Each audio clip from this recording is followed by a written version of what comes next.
What's going on, guys? This is Joey Bada Big 22, your local reseller. Welcome to the Triple Thrift Podcast. My name is Joey. I got my boys Drew and Josh in the background here. What is going on, guys? Hello, hello. I just wanted to say hello to everybody, welcoming me to being the new full-time reseller. I'm super excited just to talk to you guys about like what's been going on behind the scenes. And it's just full time is amazing. I will never, ever, ever go back to a 9 to 5 job in my life. So I'm so happy. So what's going on, guys? What's up, boys? Living the dream, man. Drew and I have been living the dream for a while, and we're so happy that you could finally join us. I reached the dark side, so I'm here.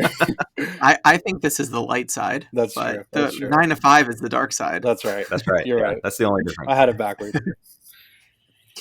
But I'm doing good. I feel like it's been so long because it has been a long time since we've recorded a podcast. So we have so much to talk about. So I don't know if this podcast goes longer or if we end up doing a part 2 on this and talking about the rest later. But thank you guys for tuning in. Thanks for listening. We love you guys so much. And let's get into it. Let's get into it. So what do you think the first thing, like you said, we have a lot to talk about. What do you think the very first thing we should tackle is? It's been a while since our last upload. So what's been something important other than Joey quitting that's gone on in all 3 of our lives that we could talk about? There's just I know there's so much. Pick one topic. Yeah. I feel so. One thing that I think would be good to talk about, I don't know if we need to do it first or not, is my experiences with Hammock. I started cross-listing with Hammock since the last time we Joey's laughing because there's a lot of stuff to talk about with that. But since the last podcast, I decided to transfer over from my hands to Hammock, and I still list a lot of stuff myself, but I'm doing clothing and shoes right now with Hammock because you still have to pay per listing, but they're also cross-listing. So I'm doing like my hard goods, my electronics, my video games, vintage hats, for example, that I found in one of my last videos. But shoes and clothing specifically, all I'm doing is taking the pictures and uploading them to Hammock. And so far, I'm really enjoying it. I've made some decent sales from the stuff that I've listed, and it's easy communication. So, I mean, we can get more into it. Josh, you already use Hammock, or you were using it, but then I think you posted something recently that you were going to stop cross-listing altogether. Yeah, I first used Hammock to just to cross post. I just gave them like eBay, Mercari, and Poshmark info, and then just told them to cross post everything from eBay to Mercari and Poshmark. And they did that for me. We saw a pretty good increase in sales because tripled our exposure. But then it just got too much to keep up with. Like they were delisting, but it was taking them a while to delist, and then I didn't want to keep up with the delisting. Like it just wasn't worth the increase in sales for me to mess with it. So I actually got Haley I think she took everything off of Poshmark.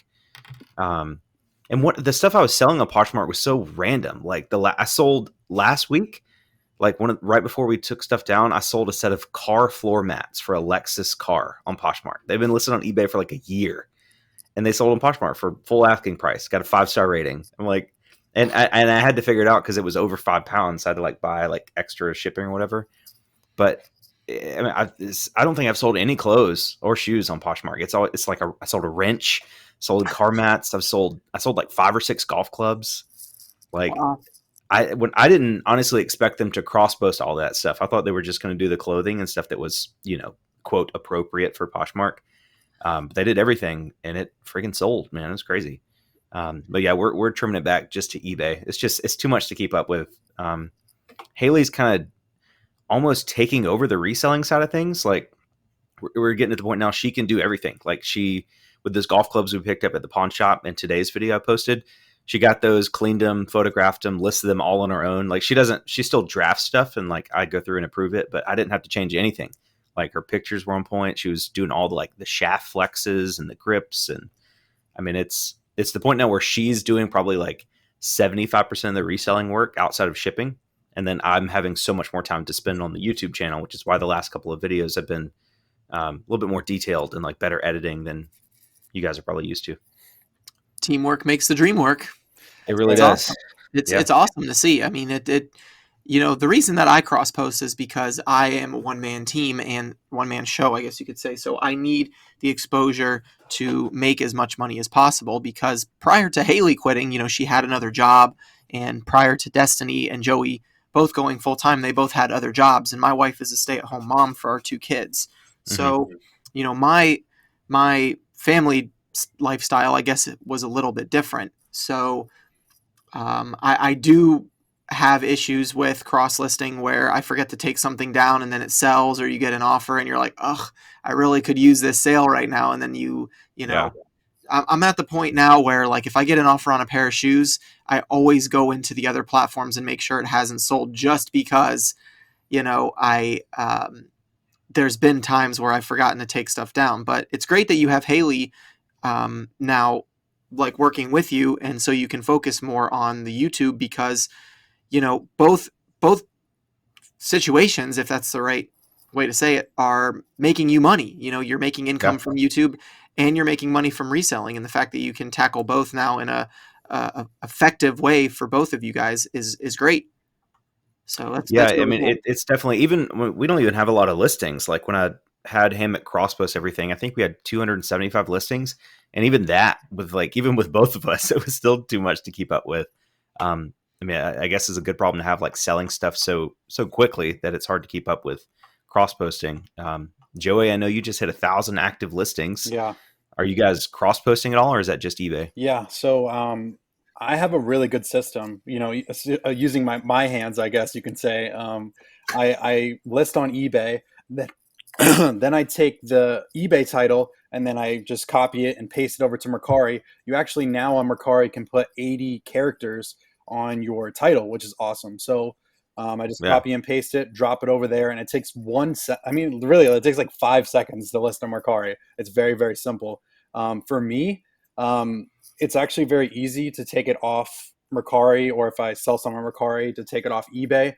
I don't know why it's hard for you guys or anybody else, but I don't know. It's just easy for me. I get excited when I get sales. I just get super pumped just to get a sale. I don't know if I'm just too new at this or what, but I'm really glad to see sales on both ends, which is amazing. But also, 1,000 listings. It's insane. We've just been listing and listing and listing, and it's been quality listings. It's not just we're buying stuff just to list it.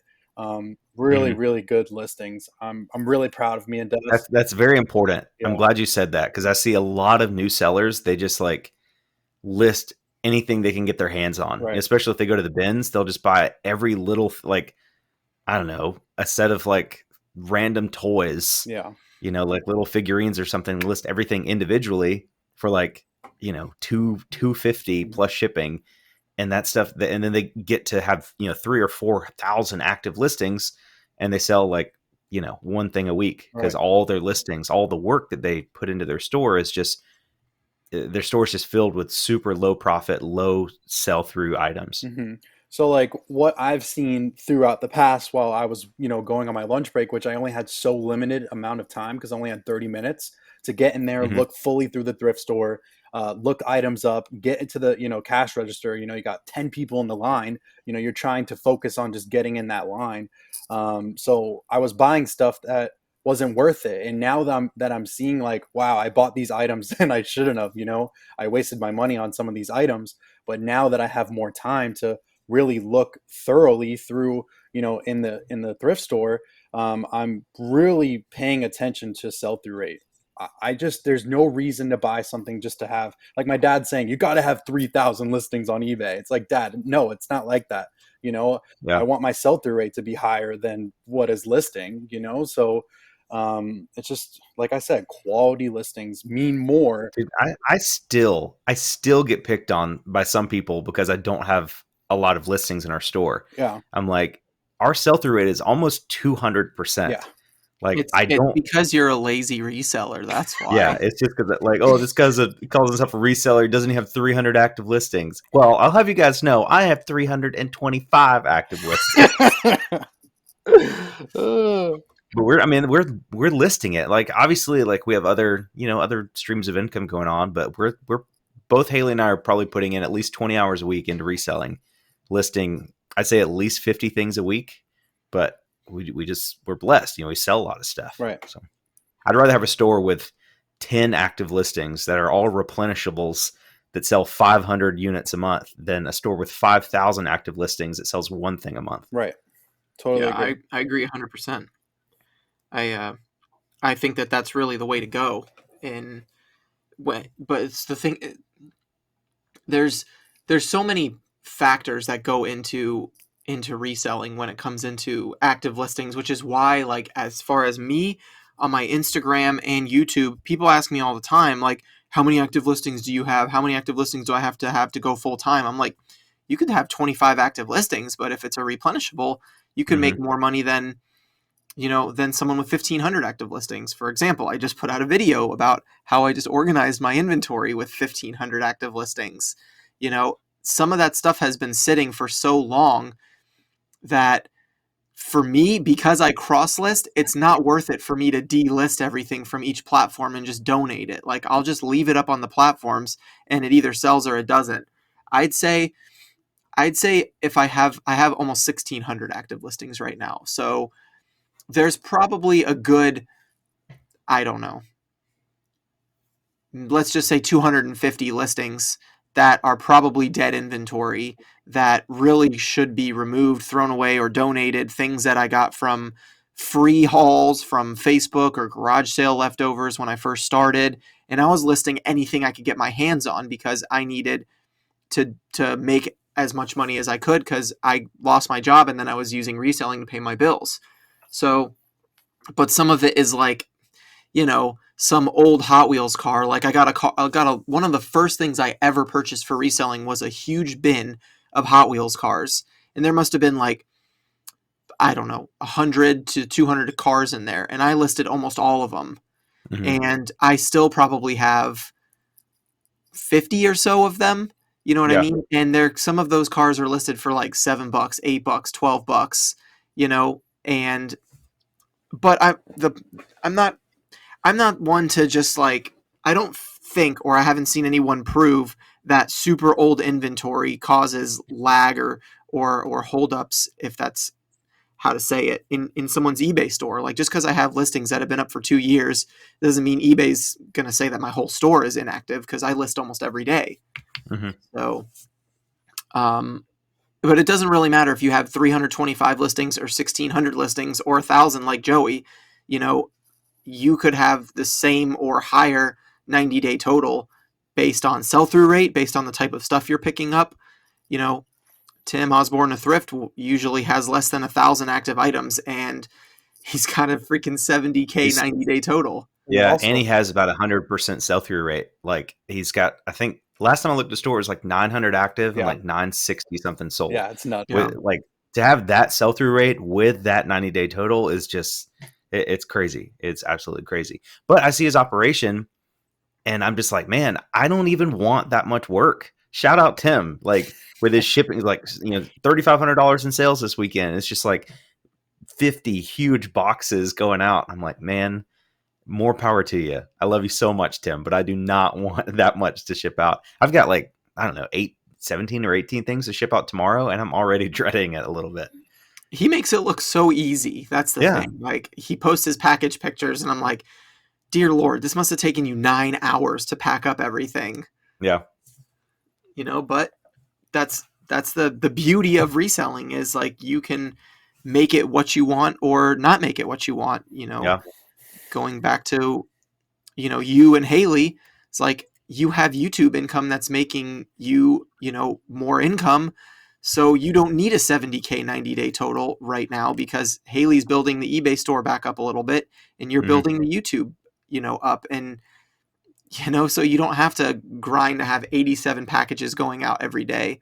Yeah. I think if we grow the eBay store at the same sell-through rate as we have now, like about 200%, I really think our sweet spot is going to be like 400 active listings. Like, if we can get to 400, maintain 400, we would probably have to list, I don't know, like, even right now, like, around 300 active listings, we're still selling, like, I don't know, like 7 things a day on average, 6 or 7 things a day on average. So I figure at 400 active listings, maybe we'd sell 8 to 10 things a day on average. and that would keep us pretty busy. Like I think that's a sweet spot for us. Obviously it depends on your items. Like when I did the starting from zero challenge a couple months ago, and I made the new eBay store, I got the big Wii lot from Facebook Marketplace, and I listed all that stuff. I listed like, I think it was like 22 or 23 items that we listed, and they all sold within 24 hours. So that store had 0 active listings, but like a 2,200% sell through rate or whatever the math is. And that's because it was high quality items. Like it was there. I had like 6 feedback in that store. Nobody knew it was me. It wasn't viewer sales. It was just selling high quality items.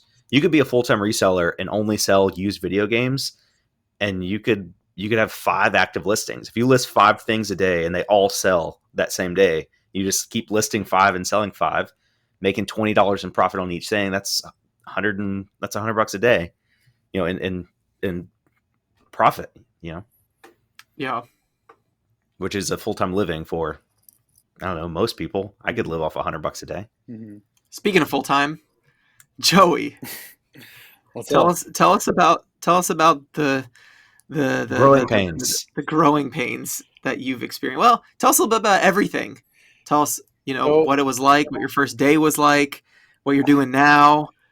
So my first day, I literally just woke up whenever I wanted, and that was kind of an amazing What thing. time was that? Probably like 8.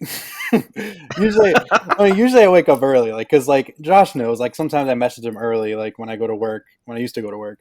But now it's just, I wake up at 8, 8:30, just depending how hard I worked, the day before. I mean, we've been grinding, like we've been really grinding. I want to, build this as much as I can. I want to build it just like kind of how Josh is doing. I want to be like him, but maybe even better, but I don't know. But I want this, and I want this bad. And I love what I'm doing. I don't feel like I've worked at all this whole entire week. Like it's been 1 week and 1 day. Like I feel like I've been just having fun, really. I mean, I went to Drew's house last week, and I hung out with him and helped him, organize his inventory. It was so much fun just to be with him, with his kids, and his wife. It was just so much fun to go out to dinner. Like I'm seeing my family more. I before I worked one day, it was like 2 days ago, I just went straight over to my parents' house. I woke up, got in my car, went straight to my parents' house. My mom and dad are like, "What are you doing?" I was like, "Nah, I just want to see you, to see you guys." And before my dad left for work, and I went over there and just gave them a big hug and just told my dad I loved him, and he left for work, and I hung out with my mom, and and she needed milk, and I was like, all right, I'll go get you some milk. And she's like, I got some scratch off tickets. Can you like go cash these in and get me some new ones? I was like, sure. And short story, my mom loves scratch offs, and usually like I buy her some like randomly, and and she always wins like $50, $100, whatever it is. And I go into this, Publix, and I got the milk, and we go up there and I cash them in. It was like $13 in winnings. So I went over to the machine and I got a $10 ticket, like a scratch off ticket, and it was like the $500 madness. That's what it was called. I was like, that looks cool. I tapped it on the screen because it's like a side like kiosk thing. And I bought another one that was for $3 because she loves bingo. You guys know she loves bingo. So, oh, we know. Actually, that's starting back up in October, so I can't wait for that. Anyways, we've just so everybody that's listening knows, we've had to cancel podcasts because Joey was stuck playing bingo till like 11 o'clock at night. Multiple times. Anyways, I bring home, my mom the scratch off ticket, and it's like 9:30 in the morning. I bring it home. She made us breakfast. It was like eggs, and then I was like, Mom, scratch these off because I got to go home and work. I got to go get home, start listening and stuff. And she's like, all right. She goes to scratch them off. She's like, Joey. I'm like, what? We won. I was like, no way, Mom. Don't even say this. She's like, we won $500. I'm like, get out of here, dude. There's no way we just won $500. And it's just like those little moments in my life that I will cherish to the end of eternity, whatever, end of life. And I couldn't live those moments over. I want to do that every day. And, it makes me want to cry a little bit because, some people might not have their parents, or or something like that. And I love my family, and you guys know, everyone knows I'm a family guy. And just to be with my mom just in that moment, and she won $500, just I wouldn't want to be at work. I don't want to work for somebody else and have somebody tell me what to do, or tell me that I'm in trouble because I didn't, I went over my lunch because I was at the thrift store, but it's just, I love what I do, guys. And I just, I wouldn't trade this for anything in the world. Like, I went to my brother's basketball game on Saturday, and I'm selling stuff while we're sitting there. Like, I sold 4 things, like some shoes. Destiny sold like 2 jeans and whatever else. And it's just so cool that I can do this and just live my life to the fullest potential and make YouTube videos about it. Like, I don't want to do anything else. I love this, man. It just makes me happy. I can tell. Yeah. You're even happier than usual. Yeah, it's I've been wearing this shirt for 3 days. Shout out Rally Roots. No, I'm just kidding. But yeah, man, life 2.5 days. 2.5, yeah. But like I said, man, life's too short. I want to live my life to the fullest. Like, on Tuesday, we're going to a Yankees game in Tampa. Like, I could never take off and just say, "Hey, I'm going to a Yankees game," and I'm still we're gonna list a bunch, before Tuesday. We're gonna go thrifting on the way there. We'll make a YouTube video about it. And yeah, it's endless, to make money. But it's not about the money. It's about life, really. I think life's too precious, and I want to live it until I can't live it no more. So, amen. Today's sermon has been brought to you by Joey Bada Bing 22, your local mailman. So have there been any bad things yet out of quitting? No, I mean, you sent me the message today because I put up my 1,000 listings on Instagram. You're like, "Ooh, those 3 returns," and they were just closed that people, it didn't fit them. So 3 people, all the same thing. It happened like back to back to back, which was crazy. But you're gonna get it. Always happens in threes. It happens in threes, man. Anytime I get a return, I just immediately expect there's going to be 2 more within the next 48 hours. Yeah. It never fails. So, I mean, we're going to get those back and just list them, so. It's funny that you're talking about your active listings and your returns and stuff like that, because I'm not going to try to sound like a negative Nancy or anything like that, but ever since my Allbirds suspension, my eBay store has dipped so much, and I have done everything I can to try to boost it back up. I've asked people for advice, for opinions, for suggestions. I'm running a 2% promoted listing on everything in my eBay store. I'm running a 15% off sale on everything in my eBay store. And there's some, it's crazy that, I don't know how to describe it, because usually I'm pumping out pretty solid numbers. I think the highest my eBay total was right below 30K, 90-day total. I don't really share my numbers a lot because it doesn't make a lot of sense when I cross list and I have sales on other platforms. But the highest my eBay store was ever at was a couple months ago. It was about 30K, and now it's significantly dropped. And I am thinking about creating a new eBay store. I was talking to Joey about it the other day when he came over to help me. I think I'm going to make a whole new eBay store and try to possibly start over, leave what's currently up, you know what I mean? But slowly start transferring things over by category or something. I don't know, because sounds like a job for Hammock. Yeah, I don't know what to do, man. You could literally tell them, "Hey guys, I want to start a new eBay store. Here's the information. Cross post take all my eBay listings from this store and put them in the new store." It might take them, 4 or 5 days because you got 1,600 listings. Yeah, but they'll do it for you. It would be cross posting, so it would be 40 cents per listing. So what's the math on that? 40 cents times 1,600. $750? No, $950. But no, $750. $640. But don't you in the beginning have to break through some barriers first? You have to list. You only could list 5 of the same items, like shoes or hats or whatever. Video games, there's a certain category. Yeah, at first, yeah. Well, if you open up the free eBay store, but if I go straight to the business subscription store, I might be able to. I don't know. I'll look into it. But anyway, the point is that like I'm going to start trying some other things to find out what's going on with eBay. Because like I'm sending offers to watchers. I'm discounting. I'm promoted listings. I'm listing. I'd say 6 days a week consistently. Most of the time on Sundays is church and family time, where I try not to do much business stuff so I can, focus on my family. Like I went ice skating with Asher today. He wants to play hockey, so we're practicing his ice skating. But I don't know, man. If anybody listening has any suggestions, I don't really know what's going on with my store. I've called eBay multiple times.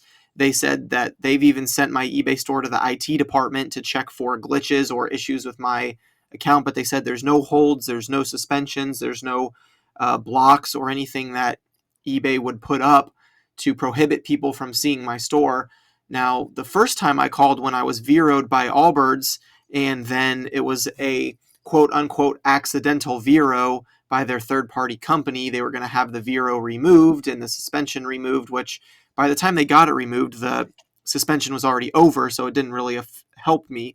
But I did call and ask, like, why are my sales so slow if I'm not suspended anymore? And one lady said it should take 4 to 6 weeks to see activity come back from to my store, to see actual traffic start coming back, because they basically completely block your store. I mean, they essentially admitted that they block your store from being seen during the suspension. And so theoretically, that was the reason initially, but it's since been past 6 weeks, and I still haven't seen more traction. The only traction that I'm seeing is a bunch of like lowball offers. I mean, I'm talking stuff I list for 100. I'm getting offers of like $40. I had a pair of shoes I had listed for $300, and someone offered me $140. I just can't take a 60% off item on a pair of expensive shoes like that when the comps are there, for much higher. I have been accepting offers on certain things just to get sales going, but I'm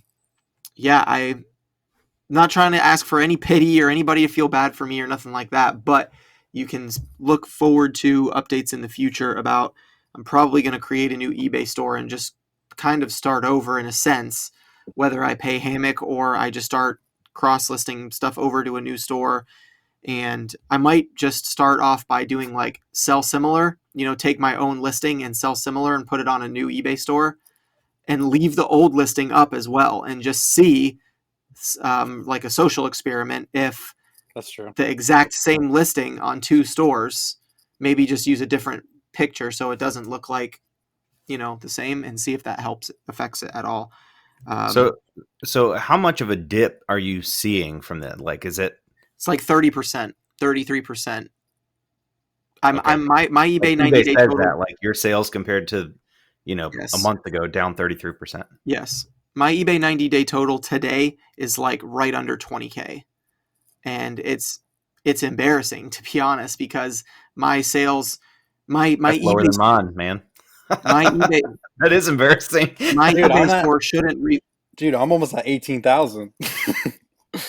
All right, I'm out. You guys have a good night. I like I said, I don't know what it is, man. I'm luckily making sales on Poshmark and Mercari and Facebook Marketplace pretty consistently. So my 90 day total is still probably over 30K. But at one point, my 90 day total was over almost 30K on just eBay, So I don't know what it is. I really don't. And the stuff that I've been listing, like since my Allbirds suspension, which was about 2 months ago, has been stuff with good sell-through rates. I'm pricing competitively. When I started using Hammock, I started letting Hammock price for me, because when you download the app and you create your account, it asks how you want Hammock to price: above the market, middle of the market, or below the market, like for quick sale. And I am usually above the market kind of lister and take offers. I selected middle of the market, for somewhat fast sell-through rate. So I'm even pricing stuff lower than I usually do, and I'm letting Hammock do all the work on those shoes and clothing listings. And I'm still like, Hammock lists a pair of Air Max 720s, that are $79.99 shoes. They're listing them for $62.99, and then I'm getting $42 offers on them. Like nobody sells Air Max 270s for $42 free shipping. Like it's, well, maybe Josh does, but I don't even sell them that low. I'm just teasing. I think I've sold 2 pairs of those, I think. It's a very high quality shoe with an insane sell through rate. Like 270s and Vapor Max are like 2 of the hottest, most popular Nikes that are on the market for Nike. Other than, don't count Jordans and stuff like that, but just like running shoes, and athletic shoes, Air Max 270s and Vapor Max are at the top of the list. And I'm not even getting like decent offers on those types of items. So, I have been accepting offers. Like I sold a Pioneer stereo surround sound item, and I had it listed for $150. I'm running a 15% off sale, so it's at $135, and someone offered me $100, and I accepted it just to make the sale. But I mean, again, you're talking about 33% less than what I had it listed for, and then an offer $35 less than the 15% off sale. And the comps were there for $150. Like it had the speakers, the cables, the subwoofer, everything. So anyway, I'm going to just be really pushing hard for Q4 coming up. Hopefully I'll be able to bounce back from that. And, I'm changing my sourcing strategies up a little bit, where I'm really focusing on weekend sourcing, like Fridays and Saturdays. I go real hard, at the flea markets, garage sales, thrifting, whatever. And I'm just trying to focus on listing throughout the week as much as I can and staying organized. Obviously, I've been sourcing a little less because I was at a youth camp for a week, and I didn't do any listings because of that. So that I know plays a factor into my recent dip. But, Joey has mentioned a couple times, like, Drew, you have been traveling a lot. Like you were in North Carolina, you were in Texas, you were in New York for family stuff. So I'm sure that some of that plays a role. But when I was in Iowa with Bob Dabra, I was listing in the hotel room. When I was in New York, we stayed at an Airbnb. I was listing on the ground in the Airbnb from the stuff I was finding. So it's not like all of those trips I wasn't listing. But either way, I'll bounce back. I'm hopeful. And there ain't no way I'm letting Joey have a higher 90-day total than me. So that's not happening. I'm coming for you, baby. Joey and I have been competing in a lot of stuff. Like we've been running, haven't been lately, but he has the fastest 1 mile run between the two of us. So it's my turn to beat him. And so we just love competing against each other. If anybody's wondering, I have the slowest. If anybody could beat 6 minutes and 34 seconds, please come at me. Come at me. Out of love. Just out of love. But anyways, I wanted to say I really want to keep up with these podcasts. I really love doing these with you guys. So hopefully we can like get a train going. Maybe two of them a week. Whatever. If we're not doing nothing one day, I love doing this with you guys. So it's probably now that we're all full time, it should be easier to get you on the schedule. Yeah. So let's do it, baby. Yeah. Depending on how much bingo you have scheduled for your week. Well, it's Monday night, so that was different. Sunday was because of COVID. So Monday night it's going to be at like 7:00, and then I have my live on Monday night at 9. So it'll be good. Anytime. So Monday nights are out. I have kickball on Tuesday nights. Drew, you have church on Wednesday nights. Church on Wednesday nights. Thursday we have swimming lessons or something like that. Swimming lessons. How'd you guys know about my swimming lessons? I don't know. You've been looking a little slender lately. Are you guys watching the Olympics? No, I really need to. I wanted to ask about that because it says 2020 on it. Am I missing something? It was supposed to be last year. They already had all the signs printed. Yeah, it was supposed to be last year because of COVID, and it got pushed back. So it's actually like live, but it's just 20. It just says 2020, or they did it last year. No. They didn't do it last year. It's live. It's live. They literally just left the logo the same. Yeah. Okay. Because they probably had it printed on everything, dude. Oh, I can only imagine. It's just like during the Super Bowl, both teams have hats and championship T-shirts made. And then the losers all their shirts get sent to like Uganda or something. That's why you never see them like donated to thrift stores and stuff. They go overseas so that people can't wear. Since the Bucks won, there's not going to be like a 2021 Suns NBA Finals shirts and hats. You'll see them all in third world countries. I wonder if anybody's ever like found one of those. Like, imagine how rare that would be. Right? Kind of like the remember the Nikes that came out? I think maybe like a year or two ago. They were like the 13 colonies or something, like red, white, and blue. They had like the Betsy Ross flag, and they were recalled because people said they were racist or something like that. But they were on eBay, like, because they were already at the physical like Foot Lockers and stuff like that. So I don't know if they sold them to like people and they're reselling them, or like the employees got them, but they weren't supposed to be sold at all. But they were on eBay for like, I don't know, like $2,000 or something. I saw someone post in a vintage group on Facebook recently that they found it was like 94 or 93, one of those years where the Bulls played. I want to say it was the Suns or one of those years. I know that basketball fans are going to rag me for this because I don't remember what team it was, but someone posted this hat that was like an all over print front to back 1993 Phoenix Suns, I'm just using that team, champion, and it was the year the Bulls won, or one of the years, I don't know, something like that. And it was the team who played them, but they didn't win. And someone found one that was dead stock with the original tags and everything, and people were like freaking out, like saying it's like going to be a $500 to $1,000 hat because those types of things were either like thrown in the trash back then. I mean, they weren't sent overseas.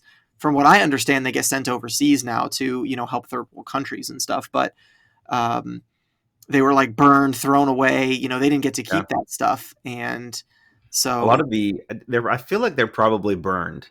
Because like a lot of the designers nowadays, like, purses and stuff, if they have leftover stock, like they don't sell it for cheaper. They destroy it. Like they don't want it. They don't want their stuff at outlets.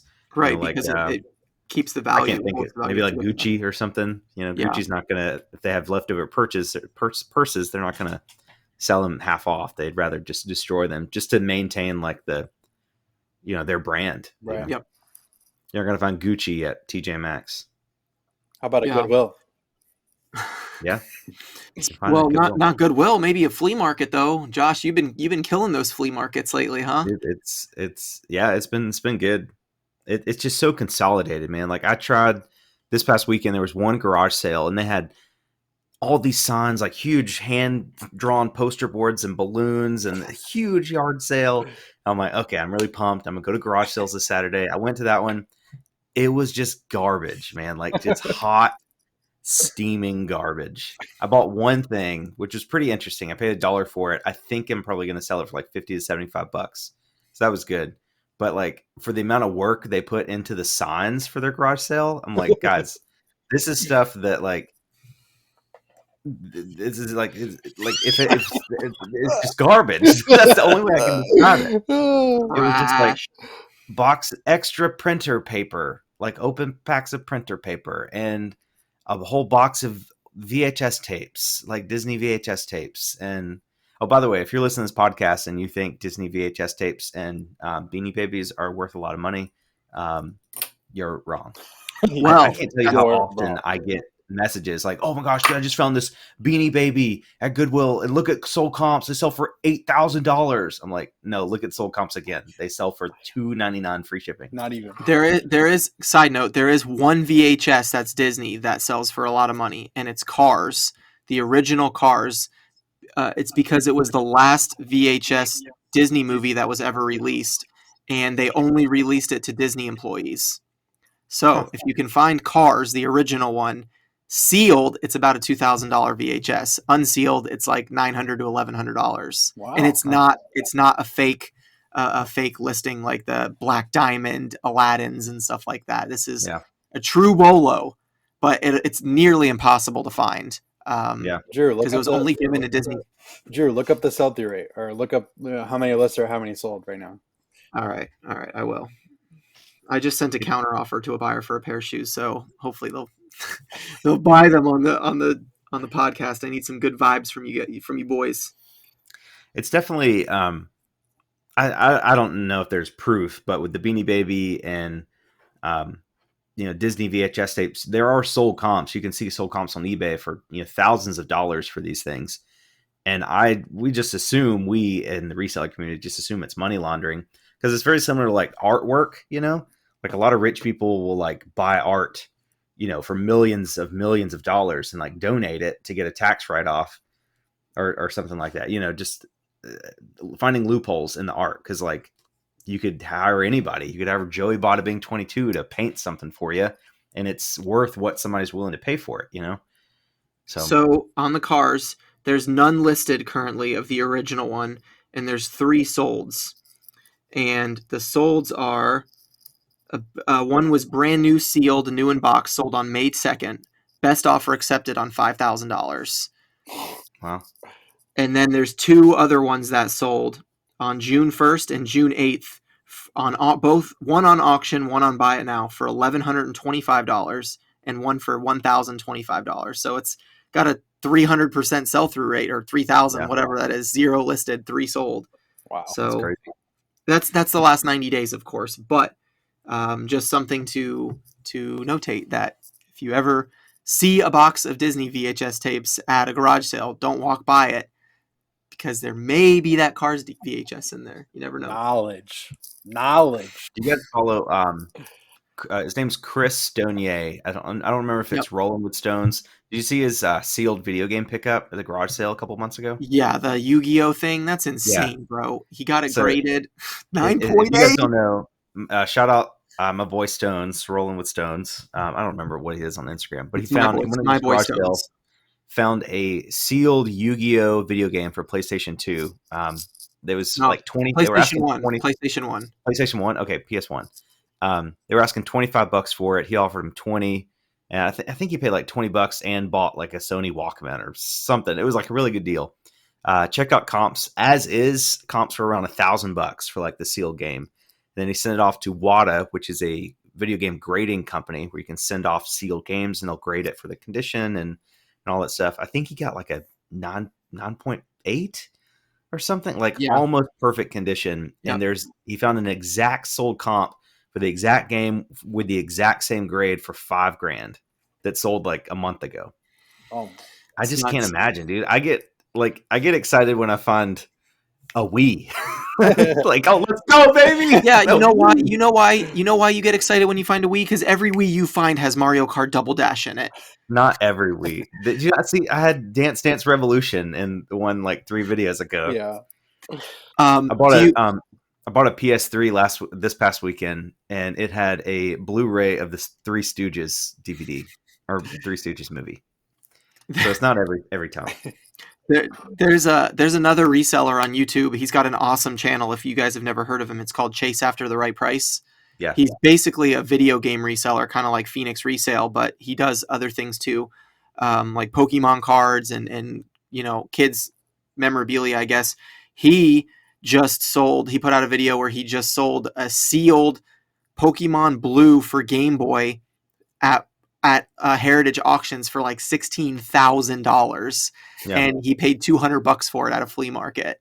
He got it graded, sent it in. I think, I don't have to go back and watch the video again, but it was like a 9.4 or 9.6, and it sold for like $16,000. And it's just crazy. He's actually put out multiple videos of stuff that he sold at Heritage, and then someone commented on his YouTube video and was like, "Hey, you probably won't believe this, but I was the guy that bought that Pokemon Blue. Can't wait. Thanks so much," or something like that.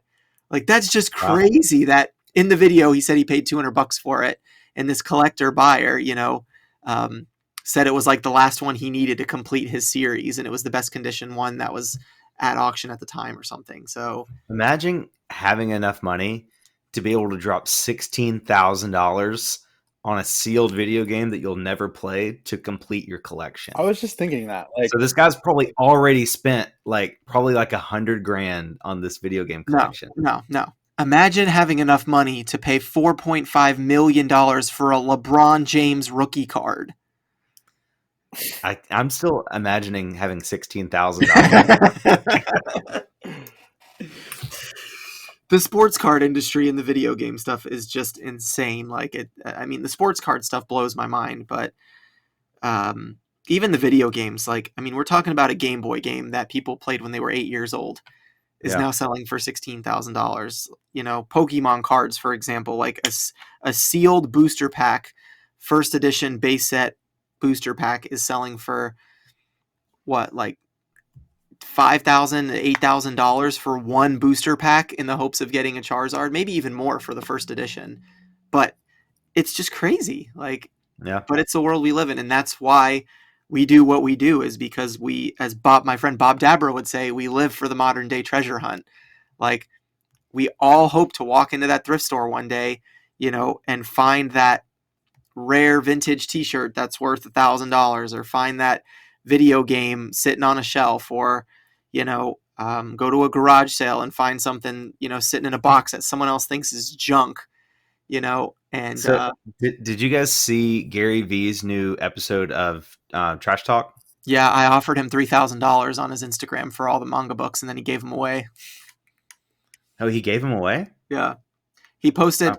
So, for those of you guys who don't know, he made a YouTube video where he went to garage sales and he was having a horrible day. He was so pissed off. Okay. You got to put this into perspective. The dude went to like 30 garage sales and found nothing. 30. Okay. I've never even seen 30 garage sales. If I go to 3 garage sales and find nothing, I'm done. I am done for the day. I'm headed to the thrift store. 30 I agree. garage sales. I agree.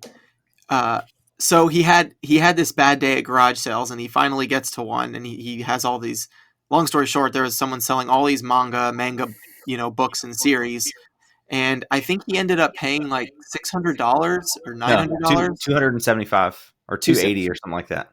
Okay, yeah. So after he added everything up and looked it up, it was like $6 to $9 grand worth of manga, and he was just showing like major jackpot. You know, you never know what you're gonna find.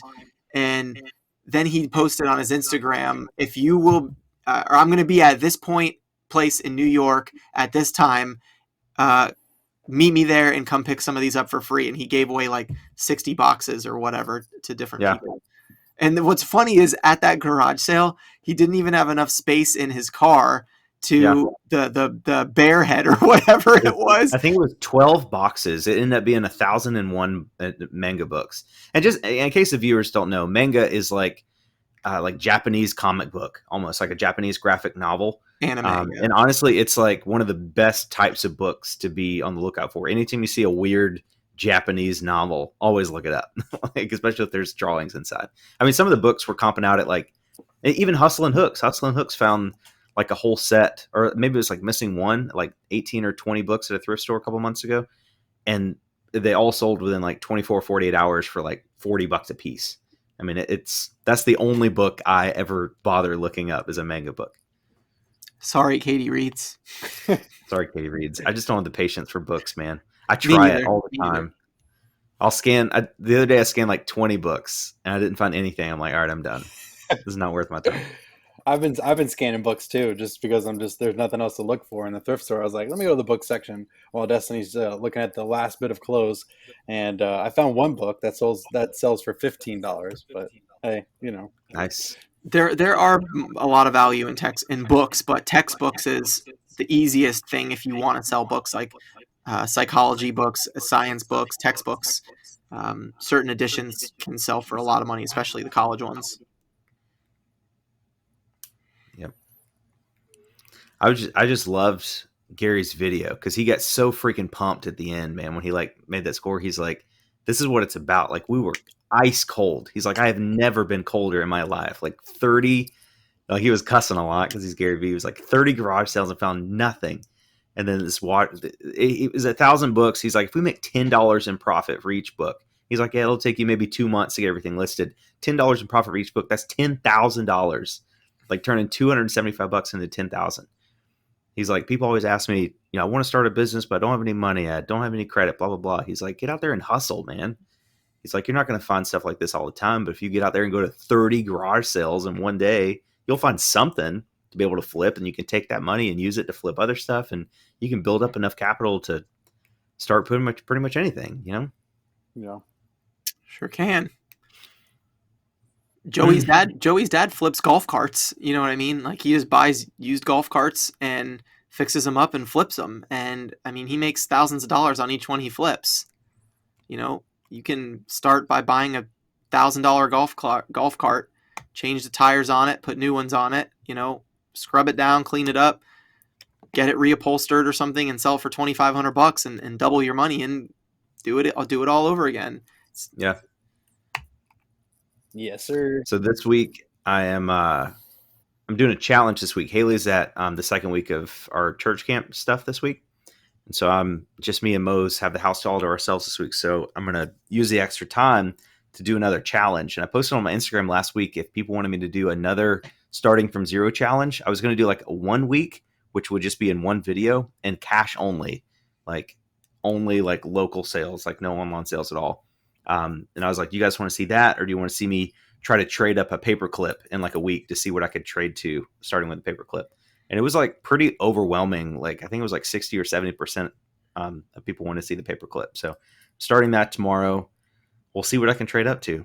There's this guy down the road from our house that he always like sells stuff out of his front yard. Usually it's like old cars or bikes or something. And he's got this like 4-wheel bike. It's like a little car, but it has like bike tires and chains and stuff and like a seat. I'm like, it'd be really cool if I could trade up to that by the end of the week. I don't know how it's going to happen, but I'm just excited to see where it goes.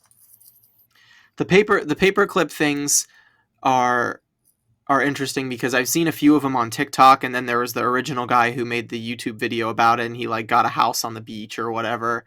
And the problem that I see with them once they get to a certain point, which I would be excited to see how you progress, is that people catch on to it, you know, and then they're like, oh, I'll give you this autographed Jimi Hendrix guitar for your, you know, paperclip. Is like, okay, so you're trading nothing for an $8,000 guitar just because you want to be in the video, you know? Like there was someone did one where they were starting from basically a grain of sand or something, and their goal was to have David Dobrik give them a Tesla. And it was like, okay, eventually David Dobrik's going to see your TikTok, and, you know, someone else is going to, just to say that they were in a video involved with David Dobrik, give you a food truck for a pair of roller skates, you know? So, and I thought about that too. Like there's two paths you can go. One path is like making it very like social media based. And that way you can like, you know, get a better item, but I think it's less fun to watch. Or you could keep it like totally just trying to trade with strangers, which is what my path is going to be. I'm not going to sell to viewers or anything like that. We're just going to keep it locally with strangers. I might go to like a pawn shop or something to see if I could trade something with them. But I'm going to try to keep it to people that do not know me. So I will likely not end up with a very good item at the end of the week, but hopefully it'll be more, you know, realistic for somebody wanting to do it themselves. If you don't add this to your video, maybe I'll make a video following yours where I just like spend a full day on the streets, like in Orlando where I live, and you know, or walk up to garage sales or something and try to trade. Like, like I'm not going to post on Facebook Marketplace and be like, I got this paperclip, who wants to trade me? Like, I'm going to walk up to someone at a garage sale and be like, hey, I don't got any money, but will you trade this paperclip for that box of Legos? And then take the Legos, you know, to someone else and try another to do garage sale. And then, exactly. And like I was trying to think, I'm like, it'd be really cool if I had like an item in mind, like a goal item. And I really want to put a ceiling fan in our office because we've been like packing and shipping in here and stuff. And it just gets so hot. Like even with the air is like under my desk, like the air vent. So it just doesn't get a lot of ventilation. I'm like, it'd be cool if I could try to trade up to a brand new ceiling fan. It's like such a boring item, but I would love it if I could turn a paperclip into a ceiling fan.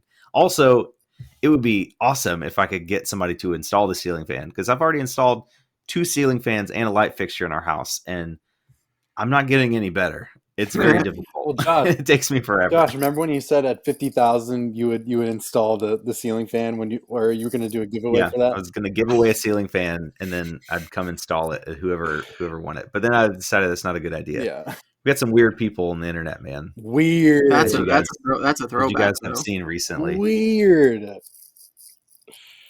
Do we want to bring that up as we're closing the podcast here, or Nah, it's we're good. people probably know Yeah, what we're we're good. talking about. listen? I'll say this. I won't mention anything about that. If you are a content creator of any kind, you need to not care about anybody's opinions that are negative.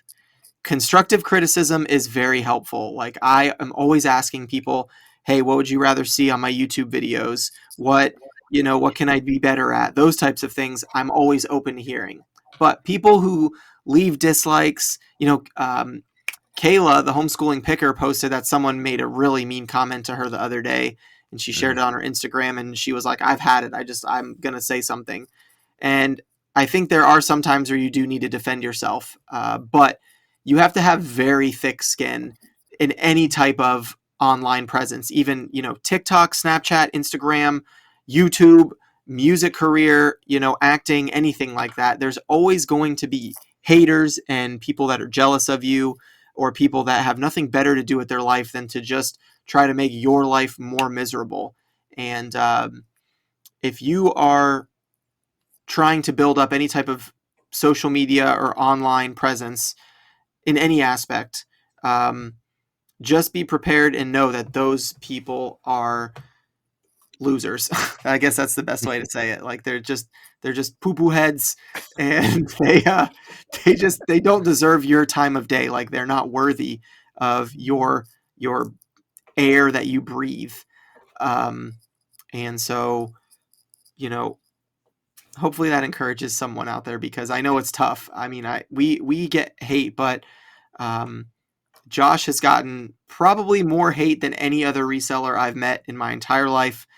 And so, I commend you, Josh, for sticking through what you do, because I actually sucks. love it, man. Like to be So be Hated. I don't know. Be hated. To be hated. Like, because I was telling you guys the other day, I've got, 120,000 subscribers on YouTube. I've got I think I just hit 20,000 on Instagram. If I don't have at least 100 people that just really freaking hate me, that's just normal. Like, when you're dealing with a number of people that great, 140,000 people, let's say let's say 120,000, because probably the 20,000 follow me on Instagram probably follow me on YouTube too. 120,000 people, even if 1%, what's 1% of 120,000? That's 1,200. Yeah. Is that right? Yep. Even if just 1% of those people hate me, 1,200 people, that's fine. That's normal. That's what you could expect, I'm not trying to please everybody. And for those of you listening to the podcast, I try not to share any negative comments or try not to share anything negative on YouTube, on Instagram at all. But if I ever do share a comment or something that's mean, it is 100% of the time just to be funny. It's not, anytime I share stuff, I always get people that message me and they're like, oh, don't let him get in your head. We love you, bro. Don't let him steal your joy. I'm like, nobody's stealing my joy, man. Once I started growing YouTube, I knew that this was going to happen. You just get hate comments. That's just part of the game. So anytime I share them, it is always to be funny. It's never it never actually bothers me. I've never seen a YouTube comment that has actually bothered me. You're just a fat nerd. I am. I'm just a fat nerd, you man. Cornball. Come on, you cornball. It's ridiculous. I actually want to in one of my next videos tell people to roast me in the comments, and the comment with the most likes wins $100 or something. Just to see, I'm coming for you. I'm coming for you. I'm excited. I bet you I embrace it. I have been dying to start a reseller roast series on my YouTube channel. Sure, just do it. Because just do it. What the only reason I haven't is because I just don't feel like asking for everybody's permission before doing it. And I know that do it. I know that people are going to get angry, because I don't hold back. I'm not going to say something disrespectful. I'm not going to be like, oh yeah, that person's just fat and ugly, but you just told Josh that. No, that's because we joke about that, because someone called him a fat nerd. Yeah, I know. But I'm I'm not a nerd. Just roasting, making fun of people in the way that they talk, the way they act, their isms. I can pretty much imitate both you and Joey's intros to your videos. down to the very word without even practicing it, and you used to do this thing, Josh. I know you guys can't see us that are listening, but you used to do this thing when you would say, "What's going on, you guys? My name is Josh, also known as Harry Tornado." You'd kind of like tilt your head up just a little bit when you'd say "also." Yeah. And it was just like one of those isms I noticed from watching your videos. Observant. So, like those are the types of things that I would do is I'd like over exaggerate it though, you know? So a lot of people have told me to do it, but I know that like the people that are telling me to do it are not the people that are going to get offended. It's the people that, I don't have a lot of communication with outside of me seeing their content, but I don't like talk to them on a daily or weekly basis. Like Daily Refinement, for example, like I can roast Chris real hard, but I don't know anything about him and he doesn't know anything about me. I know enough about him to tell you that he would be totally fine. Like he's so focused on his business. He would love it. He would absolutely love it. All right. Well, if we get enough likes and comments on this podcast right here, if you've listened all the way to the end, if we get enough likes and comments, I will do a reseller roast series. Well, what's the number? 1 million. 10. It's like those people that are like, "Dad, how many likes on TikTok do I need to get for you to get me a new pair of shoes?" And he's like, 1 million. I bet. TikTok, do your thing. And it's like some 8-year-old kid. They get 40 million likes. Oh gosh, TikTok. I don't know. What does our average podcast get real quick? Let's look real quick. On YouTube, I think like 1,000. Triple Thrift Pod, 1,000 views or 1,000 likes? Oh, 1,000 views. Likes, like 10. 39 likes on our last one. And then 103 on the live one. So if this podcast can hit 100 likes, I will do a reseller roast. Unapologetic reseller roast. I'll make that happen. I'm gonna push that. I'll push it. Push it. It's gonna happen. You need to put it in your next YouTube video, like right at the end. Sponsored by the Reseller Roast. Tell people in your next video you want Profit Monsters to make a reseller roast, and all you have to do is get 100 likes on our next podcast episode, and we'll see how much, as a social experiment, if you put that, you and Joey both put that in your next video, how many likes you get. Okay. You can get so many people to do stuff if you just say it's a social experiment. Like, I think I might do that in the paperclip trade thing. Like, not tell people it's for YouTube. I mean, I don't know. I'll probably just be wearing my GoPro the whole time. So I'm like, hey, I'm doing this, but I won't acknowledge the GoPro. I'll just say I'm doing this social experiment, trying to trade this paperclip up. And that way they don't know me. They don't know how big the video is going to be or anything like that. But they may be more inclined to like help me out, Yeah. I definitely think you'll get more hits and much better trades by doing it that way than just, walking into a pawn shop and be like, "Hey, so I found this paperclip on the side of the road. What can you give me for it?" real quick. Okay, real quick. Have you seen that kid on TikTok who like brings completely useless stuff to pawn shops? He's like, "So I got this high school graduation picture of me.